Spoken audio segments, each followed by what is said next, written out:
ವಿಭಜನೆ ಆಗ್ಬೇಕು ಅಂತ ಸಾವರ್ಕರ್ ಅಂತ ಹೇಳಿ ನಾನು ಹೇಳಿದ್ದೀನಲ್ಲ 1937 ಅಹಮದಾಬಾದ್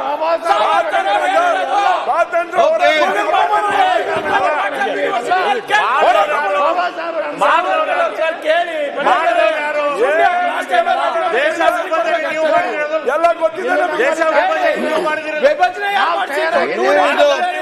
ನೀವು ಇತಿಹಾಸವನ್ನೇ ಕಲ್ತಾಗ್ತದೆ ಮಾರ.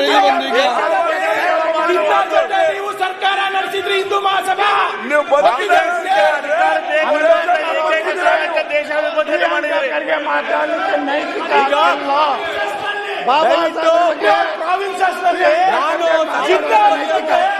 ರಾಜ್ಯ ಸರ್ಕಾರ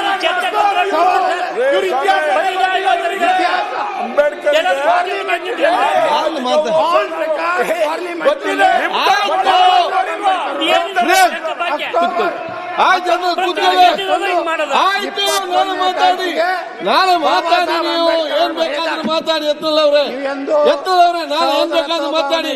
ಸುರೇಶ್ ಶೆಟ್ರೆ, ಸುರೇಶ್ ಅವ್ರು ಮಾತಾಡಿ. 50% ಮುಸ್ಲಿಮರಾದ ಅಧ್ಯಕ್ಷ ಯತ್ನಾಳ್ ಹಿರಿಯರು ಬೇಕಾದ ಅವಕಾಶ ಸಿಗುತ್ತೆ ಮಾತನಾಡಕ್ಕೆ. ಅಲ್ಲ, ಯಾಕೆ ರಿಪ್ಲೈ ಕೊಡ್ತೇವೆ ಪ್ರಿಯಾಂಕ್ ಅವ್ರೆ?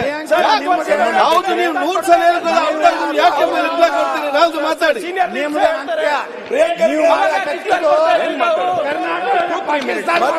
ಆಯ್ತು, ನಾನು ಮಾತಾಡಿ. ದೇಶ ವಿಭಜನೆ ಮಾಡಿದ್ದು ಮುಸ್ಲಿಂ ಮಕ್ಕಳಿಗೆ ಟ್ರೈನಿಂಗ್ ಕೊಡ್ತಾರೆ. ನಾನು ಮಾತಾಡುವ ಕರ್ನಾಟಕದಲ್ಲಿ ಯಾವ ಸ್ಥಿತಿಗೆ ಹೋಗ್ಬೇಕನ್ನೋ ಆಯ್ತು. ರಿಜ್ವಾನ್ ಯತ್ನಾಳ್